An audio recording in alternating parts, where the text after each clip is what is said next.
Behind வுட்ஸ்னால் என்ன meaning எனக்கு தெரியல. கட்டைகளுக்கு பின்னால், நாட்டு கட்டைகளுக்கு பின்னாலா, இல்லை எந்த கட்டைகளுக்கு பின்னால், அல்லது மரங்களுக்கு பின்னால் அப்படி எடுத்துக்கிட்டோம்னா கொஞ்சம் நாசுக்காக இருக்குன்னு நினைக்கிறேன். அதனால் இந்த மரங்களுக்கு பின்னால் இந்த நிகழ்ச்சியை பார்த்து கொண்டு இருக்கும் மனங்களுக்கு என்னுடைய வணக்கமும் வாழ்த்தும்.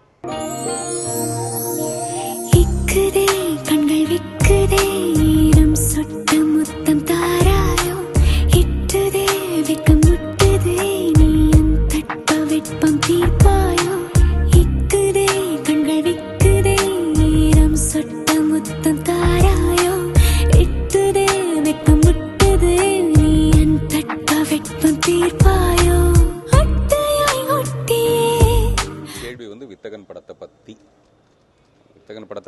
பற்றியாக பேசலாம். அவ்வளோ விஷயங்கள் இருக்குது.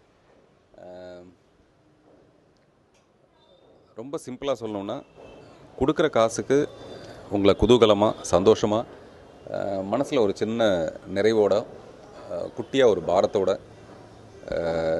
உங்களை திருப்பி அனுப்பும் இந்த வித்தகன். ஆனால் அதுக்கு நீங்கள் செய்ய வேண்டியது, இந்த படத்தை வந்து திருட்டு விசிலில் பார்க்காம விஜய் படத்துக்கும் அஜித் படத்துக்கும் சூர்யா படத்துக்கும் என்ன மாதிரியான ஒரு ஓப்பனிங் வரவேற்பு கொடுக்குறீங்களோ அந்த வரவேற்பு எனக்கு கொடுக்கணும். எதுக்காக இதை நான் சொல்கிறேன்னா, இப்போ நான் பண்ணியிருக்கிறது எந்த விதமான ரிஸ்க் ஃபேக்டரும் இல்லாத எக்ஸ்பெரிமெண்டல் முயற்சிகள்லாம் எதுவுமே இல்லாமல் பரீட்சாத்தமாக நான் எதுவுமே செய்யாமல் ரொம்ப கமர்ஷியலாக ஒரு படம் பண்ணியிருக்கேன். இந்த கமர்ஷியல் படத்தோட கமர்ஷியல் வெற்றியின் மூலமாக தான் நான் தொடர்ந்து இந்த மாதிரி படங்கள் செய்ய முடியும். ஏன்னா நீங்கள் எப்போவுமே ஜாலியாக பார்க்கணுன்னா இந்த படத்துக்கு கொடுக்குற வரவேற்பு ரொம்ப முக்கியமான ஒரு விஷயம்.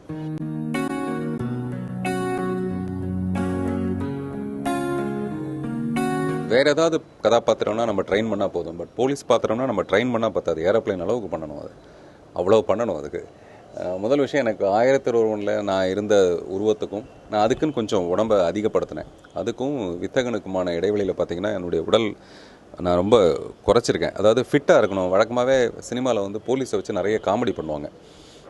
ரொம்ப தொந்தியும் தொப்பையுமா இருந்தால் அவரை பார்த்துட்டு வெறும் வயிறு அளவுக்கு பார்த்துட்டு நீங்கள் போலீஸா அப்படின்னு கேட்குறது உண்டு. அந்த மாதிரி இந்த பாத்திரம் இருக்கக்கூடாது. நான் வந்து நடிகனாக ரொம்ப கவனம் செலுத்தாத ஒரு காலகட்டம் உண்டு. நடிகனா அதுக்கு என்னெல்லாம் செய்யணும், உடம்பு இப்படி வச்சுக்கணும். இப்போ சூர்யாலாம் பார்த்திங்கன்னா பயங்கர பொறாமையாக இருக்கும். அவர் தான் முழுக்க தன்னுடைய ஈடுபாட்டை வெறும் நடிகனாகவே இருக்கிறதுன்னு முடிவு பண்ணி பண்ணுறாரு. இப்போ நம்ம 7ஆம் அறிவில் அவருடைய கெட்டப்லாம் பார்த்தோம்னா அப்படியே நமக்கே காதல் வருது, அந்த மாதிரி இருக்கார். ஸோ இந்த மாதிரி நான் எந்த முயற்சியும் எடுத்துக்கிட்டவன் இல்லை. பட் சமீப காலமாக, அதுவும் பர்டிகுலராக வித்தகன் படத்துக்காக நான் வந்து என்னுடைய உடலை ரொம்ப மாற்றிக்கிட்டேன். அது வந்து இந்த கதாபாத்திரத்துக்கு ரொம்ப பொருத்தமாக இருக்குது.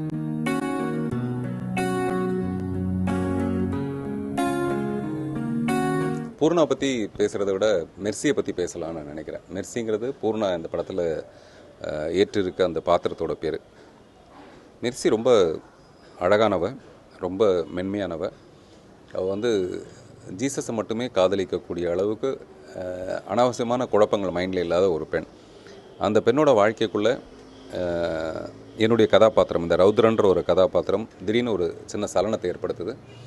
அந்த சலனத்துலேருந்து மீண்டு அவளால் வர முடியல. அப்புறம் அதுக்கு ஒரு அழுத்த திருத்தமான ஒரு காரணம் ஒன்று இருக்குது. எனக்கும் பூர்ணாவுக்கும் வயது வித்தியாசமோ அல்லது இந்த ரௌத்ரனுக்கும் மெர்சிக்குமான வயது வித்தியாசமோ கூட இடைவெளி இல்லாத அளவுக்கு மனசுக்குள்ளே வந்து ஒரு நெருக்கத்தை ஏற்படுத்துகிற சில காட்சிகளும் அந்த பாடலும் இந்த படத்தில் வந்து ரொம்ப ப்ளஸ்ஸாக இருக்கும். ஸோ இந்த ரௌத்ரனை மறக்க முடியாமல் அந்த பொண்ணு பின்னாடி விரட்டி வரதும் அதை இந்த ரௌத்ரன் அக்செப்ட் பண்ணிக்கிறாரா இல்லையா. ஏன்னா அவருக்கு வந்து மெர்சிக்கு ஜீசஸ் எப்படியோ அந்த மாதிரி தான் ரௌத்ரனுக்கு வந்து தன்னுடைய கடமை சார்ந்த இந்த ப்ரொஃபஷன். ஸோ அதனால் 2 பேரும் அவங்கவுங்க ப்ரொஃபஷனில் ரொம்ப தீவிரமாக இருக்காங்க, அவங்கவுங்க காதல் மேலே தீவிரமாக இருக்காங்க. இப்படி போகிற படம். ஆனால் படம் முடியும் போது எல்லோரும் அந்த மெர்சியை தலையில் தூக்கி வச்சுட்டு கொண்டாடுவாங்க. அந்த மாதிரி அந்த மெர்சியோட கதாபாத்திரம், அந்த கதாபாத்திரத்தை பூர்ணா வந்து பூர்ணமாக பண்ணியிருக்காங்க.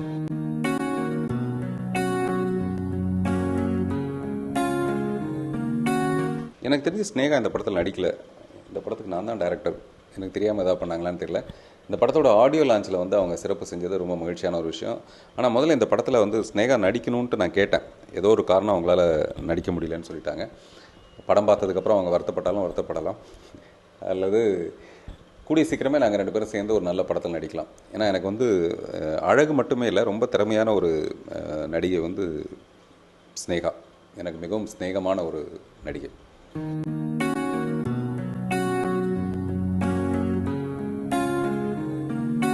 இந்த படத்தில் நான் தான் ஹீரோ. அதனால் வந்து அவர் அநேகமாக வில்லனாக தான் இருப்பார் நினைக்கிறேன். நான் அவர்கிட்டே சொல்லுவேன், ஒரு ஹிந்தி படத்தில் நான் நடித்தா உங்களை மாதிரி கிராஸ் பண்ணி பண்ண முடியுமாங்கிறது எனக்கு ரொம்ப ஆச்சரியமாக இருக்கும்னு சொல்லிட்டு. அந்த மாதிரி எனக்கு தெரிஞ்ச மொழியில் பேசுகிறது, மொழியில் நடிக்கிறது தான் எனக்கு சுலபமான விஷயம். ஆனால் மொழியே தெரியாத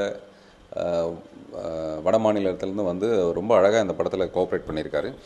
ஆனால் நடிக்க வைக்கும்போது மட்டும் எங்களுக்கு நிறைய சிரிப்பு வரும். ஏன்னா அவருக்கான வசனத்தை வந்து தமிழ் வசனம் அவருக்கு பேச தெரியாது. அதுக்காக தமிழ் வசனத்தை பூரா அமிதாப் பச்சன், ஐஸ்வர் ராய், அபிஷேக் பச்சன் அப்படின்னு சொன்னால், அம்பத்தூர்லேருந்து பஸ் ஏறி நான் இப்போ தாண்டா ராயப்பேட்டைக்கு வந்தேன் அப்படின்னு சொல்கிற டைலாகை வந்து அமிதாப் பச்சன், ஐஸ்வர் ராய், அபிஷேக் பச்சன் அப்படின்னு நான் எழுதி கொடுப்பேன். நானே பட்டேகர் அப்படின்னு சொல்லுவார். நானாக சொன்னேன் அது இல்லைன்னு அப்படின்னு அப்புறம் நாங்கள் போட்டுக்குவோம் டப்பிங்கில். ஸோ அந்த மாதிரி நிறைய அவருக்குன்னு அந்த மொழி மாற்றம் பண்ணும்போது எங்களுக்கு ஷூட்டிங் அப்போ பயங்கர சிரிப்பு ஒன்று இருக்கும். பட் படத்தில் வந்து ரொம்ப அற்புதமான ஒரு வில்லன் கேரக்டர். வில்லனை வந்து நம்ம சினிமாவில் வந்து என்னுடைய முதல் படத்துலேருந்தே நான் என்ன பண்ணுவேன்னா, வில்லனை வந்து கடைசியில் கதற சாவடித்தோம்னா ஜனங்க வந்து கைத்தட்டுவாங்க. சுப்பிரமணியபுரத்தில் கூட பார்த்திங்கன்னா கழுத்தை அறுக்கும்போது பயங்கர கிளாப்ஸ் ஒன்று வரும்.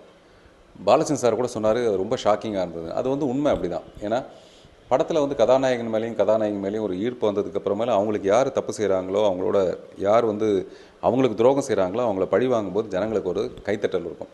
புதிய பாதையில் நான் என்ன பண்ணியிருந்தேன்னா, என்னுடைய மனைவியை யார் வந்து தீர்த்து கட்டினாங்களோ அவங்கள நான் தீர்த்து கட்டினா டெஃபினட்டாக கிளாப்ஸ் வந்திருக்கும். ஆனால் நான் வந்து அதை ட்ராப் பண்ணியிருப்பேன். அப்படி செய்கிறதுன்னு மூலமாக என்னுடைய குழந்தை வந்து இன்னொரு அனாதை ஆகிடும், அதுக்காக வேண்டான்னு சொல்லிட்டு தூக்கி போட்டு போவேன் புதிய பாதை படத்தில். இப்போவும் கோவத்தோடு நிறைய பேர் தப்பு செஞ்சுட்டு ஜெயிலில் இருக்கவங்க யோசிச்சு பார்த்தாங்கன்னா நான் எடுத்த முடிவு தான் சரின்னு தெரியும். ஆனால் அப்படி நான் ஒரு முடிவு எடுக்கும்போது ஒரு கமர்ஷியல் சினிமாவுக்கு அது ரொம்ப எதிர்ப்பாக இருந்தது. வித்தகன் படத்துலையும் அந்த மாதிரி ஒரு சின்ன வித்தியாசத்தை இந்த வில்லன் கதாபாத்திரம் மூலமாக பண்ணியிருக்கேன். சிறப்பாக நடிச்சிருக்காரு மிலிந்த் சோமன்.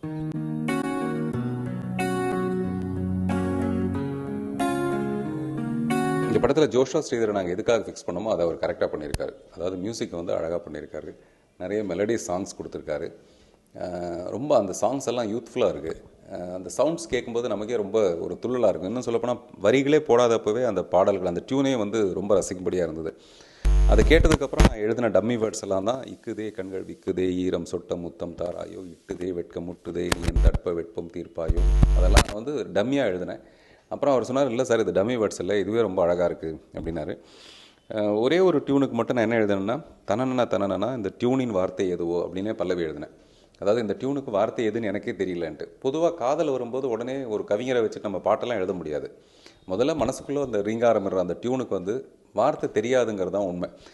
நான் இதை வந்து அவர்கிட்ட சொல்லி அவரை கன்வின்ஸ் பண்ணுறதுக்கு ரொம்ப தாமதமாச்சு. அவர் என்ன சொன்னார்னா, டியூனை போட்டு அதை டியூனின் வார்த்தை எதுவோன்னு சொல்கிறது ஒரு மாதிரியாக இருக்குது சார் அப்படின்னாரு.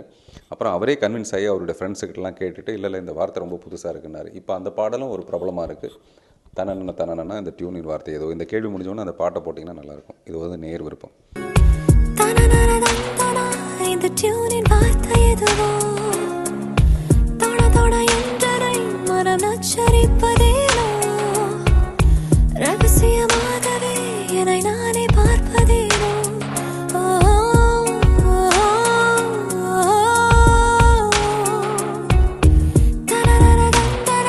இந்த டியூனின் வார்த்தை எதுவோ, தோட என்றரை மனம் நச்சரிப்ப. வழக்கமாக எல்லோரும் என்ன சொல்லுவாங்கன்னா, என்னுடைய குழந்தைகளில் எந்த குழந்தை எனக்கு பிடிக்கும்னு கேட்டால் அப்படின்ட்டுலாம் சொல்லுவாங்க. இப்போ நான் என்ன பண்ணுறேன், இந்த பாட்டை கொண்டு போய் ஒரு சலூனில் கொண்டு போய் இந்த பாட்டெல்லாம் போட்டுட்டு அவங்க எதை ரசிக்கிறாங்க. ஏன்னா நான் எல்லாத்தையும் ரசித்து தான் எழுதியிருக்கேன். அதனால் இனிமேல் மறுபடியும் நான் ரசிக்கிறது இல்லை. கொஞ்சம் அவையாக இருந்து இந்த பாட்டெல்லாம் கேட்க முடியுதா என்னால். ஒரு வெளிப்படத்துலேருந்து இந்த பாடலில் இருந்தால் நான் என்னை வந்து எந்த பாடல் இருக்கும் அப்படின்னு நான் ட்ரை பண்ணி கொஞ்ச நேரத்தை தோற்று போய் நான் குவிக் சாண்டு மாதிரி அதுக்குள்ளே விழுந்துருவேன். அதாவது இந்த பாடல் இசையமைக்கும் போது இருந்த விஷயங்கள், அப்புறம் இந்த பாடலுக்குள்ளே நான் எழுதின வரிகள், இதிலெல்லாம் வந்து பாட்டை கேட்குறத நான் மறந்துடுவேன். ஆனால் பாட்டு முடிஞ்சதுக்கப்புறம் எல்லாத்தையும் கேட்பேன், உங்களுக்கு எந்த பாட்டு பிடிச்சிருக்குன்ட்டு. அப்போது வேறு வயதினர்கள், அதாவது யங்ஸ்டர்ஸோ இல்லாட்டி கொஞ்சம் வயசானவங்களோ எல்லாருக்குமே வந்து இந்த மெலடி சாங்ஸ் ரொம்ப பிடிச்சிருக்கு. அப்புறம் எனக்கு ரொம்ப பிடிச்ச பாட்டு இதில் ஸ்பெஷலாக சொல்லணும்னா, இதில் இருக்க ஒரு ஐட்டம் சாங், ஊர் ஜோனில் சேட்டையை போடு, ஊர் ஜோனில் ஆட்டையை போடு, ஓசோனில் ஓட்டையை போடாது. அதாவது ஓசோனில் ஓட்டையை போடாதுன்னு சொல்கிறதுக்காக எழுதப்பட்ட இந்த பாடல். நீ உன்னுடைய ஜோனில் நீ வந்து சேட்டையை போடு, ஊர் ஜோனில் ஆட்டையை போடு, திருடு என்ன வேணாலும் பண்ணு, பட் ஓசோனில் மட்டும் ஓட்டையை போடாது. எனக்கு மிகவும் பிடித்த இந்த பாடல் வரிகள், இந்த பாடல் வரிகளுக்கு வந்து தேசிய விருது கிடைக்கும்னு சொல்லிட்டு என்னுடைய தயாரிப்பாளர் ரொம்ப மிஸ்டர் மாணிக்கம் நாராயணன் ரொம்ப அவளோட எதிர்பார்த்துட்ருக்காரு. அவர் சொன்னதுக்கப்புறம் தான் அந்த விஷயம் வந்து அவ்வளோ பிரமாதமான விஷயமானு எனக்கு தோணுச்சு. நான் இது எதுக்காக சொல்கிறேன்னா, ஒரு குத்துப்பாட்டுங்கிறதும் ஒரு வாழ்க்கையோட ஒரு அம்சம் தான். இப்போ கோயிலில் பார்த்தீங்கன்னா குத்துப்பாட்டு இல்லாத ஒரு கோயில் திருவிழாவே கிடையாது, ஈவன் அது ஒரு கோயிலாக இருந்தால் கூட. அந்த மாதிரி ஒரு கமர்ஷியல் சினிமாவில் எல்லா பாடல்களும் வரவேற்க வேண்டிய விஷயம். ஆனால் அதில் வந்து வெறும் அர்த்தம் இல்லாத ஒரு பாட்டு எழுதுறதை விட அதுக்குள்ளே கூட அதில் நான் நிறைய விஷயங்களை சொல்லியிருக்கேன். பைக்கே ஓட்டுங்க, ஹெல்மெட் மாட்டிக்கொள்ளுங்க. கருத்தடை சாதனத்துக்காக கவர்மெண்ட் வந்து எவ்வளோ செலவு பண்ணுறாங்களோ இது எல்லாத்தையும் குறைக்கிற மாதிரி வரி அது. பைக் ஓட்டுறது நம்மளால் தவிர்க்க முடியாது. பட் அங்கே ஹெல்மெட் போடுறதுங்கிறது ரோட்டோட சேஃப்டிக்கு, நம்மளுடைய சேஃப்டிக்கு மட்டும் இல்லை, நிறைய விஷயத்தில் அது ரொம்ப சேஃப்டிங்கிறது ரொம்ப அழகான வரிகள் மூலமாக சொல்லியிருக்கேன். அதனால் இந்த பாடலை வந்து வெறும் டியூனாவோ இல்லாட்டி பின்னாடி இருக்க இன்ஸ்ட்ருமெண்ட்ஸாக மட்டுமே ரசிக்காமல் அந்த வார்த்தைகளுக்குள்ளே, ஆனால் எல்லா வார்த்தையும் ரொம்ப அழகாக கேட்குற மாதிரி மனசில் பதிகிற மாதிரி ஜோஷுவா பண்ணியிருக்காரு.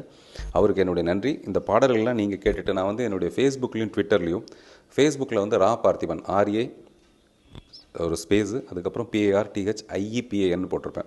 ரா பார்த்திபன் போட்டு நீங்கள் யார் வேணாலும் உள்ளே வரலாம். நான் உங்கள் எல்லோரும் என்னுடைய ஃப்ரெண்ட்ஸாக ஏற்றுக்குவேன். ஃப்ரெண்ட்ஸானால் நான் அப்படி தான் நினைக்கிறேன். எனக்கு வந்து சொந்த பந்தம்லாம் பெருசாக கிடையாது. எனக்கு வந்து தெரிஞ்சது சினிமா. நான் சொந்த பந்தம்னு நினைக்கிறது இந்த சினிமா ரசிகர்கள். அதனால் நீங்கள் யார் வேணாலும் என்னுடைய ஃபேஸ்புக்கில் வரலாம். உங்களுடைய கருத்துக்களை இந்த பாடல்களை கேட்டு உங்களுடைய கருத்துக்களை எனக்கு சொல்லலாம். படம் பார்த்ததுக்கப்புறம் கூட அதே மாதிரி தான்.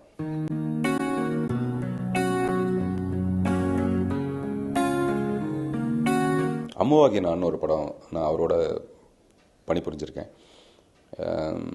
ரசனையான ஒரு கேமராமேன். எனக்கு தெரிஞ்ச கேமராமேன் எல்லாருமே வந்து ரசனையோடு இருப்பாங்க. பட் இவர்கிட்ட என்ன ஒரு ஸ்பெஷல்னால், ஒரு ஸ்கூலுக்கு போகிற பிள்ளை மாதிரி ஒரு நோட்டு புத்தகம்லாம் வச்சுக்கிட்டு காட்சிகளை வந்து ஒரு காட்சியாக எழுதி வச்சுக்கிட்டு அந்த காட்சியோட மூடுக்கு தகுந்த மாதிரி தான் லைட்டிங் பண்ணுறதோ, கேமரா மூமெண்ட் அது எல்லாமே அப்படி தான் இருக்கணும்.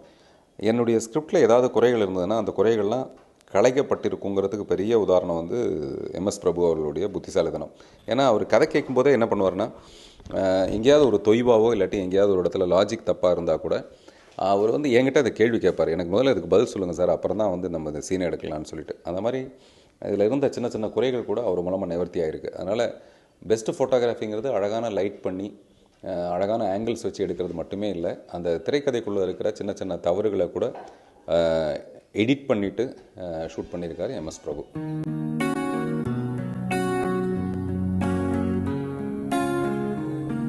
ஆண்டனி வந்து நான் ஏற்கனவே ஒரு ஃபங்க்ஷனில் பேசும்போது சொன்னேன் அவரை பற்றி. திருக்குறள் கூட 2 வரி இருந்தது முதல்ல, அதை 1.25 வரியாக மாற்றினது ஆண்டனி தான்ட்டு.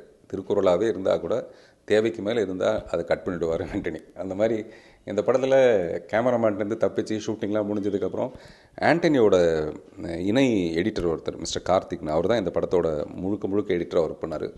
படம் முடிஞ்சதுக்கப்புறமேல படம் பார்த்த முதல் ரசிகர் வந்து ஆண்டனி. அவர் படத்தை வந்து அபாரமாக ரசித்தார். அப்புறம் எங்கேயோ 1-2 இடத்துல வந்து அவர் சொன்னார், சார் இந்த சீன் இல்லாமல் இருந்தால் நல்லாயிருக்கும், இன்னும் கொஞ்சம் வேகமாக இருக்கும்னாரு. எனக்கு எப்போவுமே நான் நல்ல விஷயத்தை அப்படியே அக்செப்ட் பண்ணிக்குவேன். எனக்கு மண்டையில் எப்போவுமே மூளை இருக்குமே தவிர கர்வம் இருக்காது. கர்வம் இருந்ததுன்னா எதையுமே கற்றுக்க முடியாது. அதனால் அவர் சொன்ன நல்ல விஷயங்களை கூட நான் அக்செப்ட் பண்ணிட்டேன். அது வந்து இந்த படத்துக்கு பெரிய ப்ளஸ் பாயிண்ட்டாக இருக்கும்.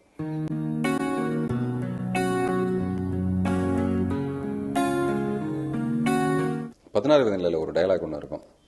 உன்னை எல்லோரும் இப்போ சுப்பிரமணியன் தானே கூப்பிட்றாங்கன்ட்டு. எவன் கூப்பிட்றான், நானே தான் சொல்லிட்டு திரிகிறேன் அப்படின்வார் சப்பானி. அந்த மாதிரி இந்த 50வது படம்ங்கிறது ஆடியன்ஸுக்கு ஒன்றும் பெரிய விஷயம்லாம் கிடையாது. சும்மா அது எனக்கு மேபி 50 படத்தை முடிச்சிட்டோம் அப்படிங்கிற ஒரு சந்தோஷமாக இருக்கலாம்.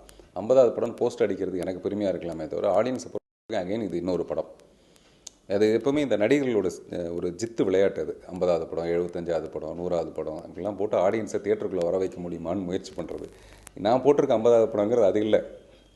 வந்து சரிகம பதினின்னு ஒரு படத்தில் அப்பாடா 50வது நாள் ஒரு போஸ்ட் அடிச்சிருப்பேன். அப்பாடா 50வது நாள் வெற்றிகரமானலாம் கிடையாது. 50 நாள் ஓட்டுறதுக்குள்ளே என் பாடு அப்படி ஆகிடுச்சு. இதில் போய் 50 நாளுங்கிறத வந்து இப்படி தான் அடித்தேன். பாலச்சந்த் சார் வந்து ஒரு பெரிய லெட்டர் எழுதினார் அதுக்காக.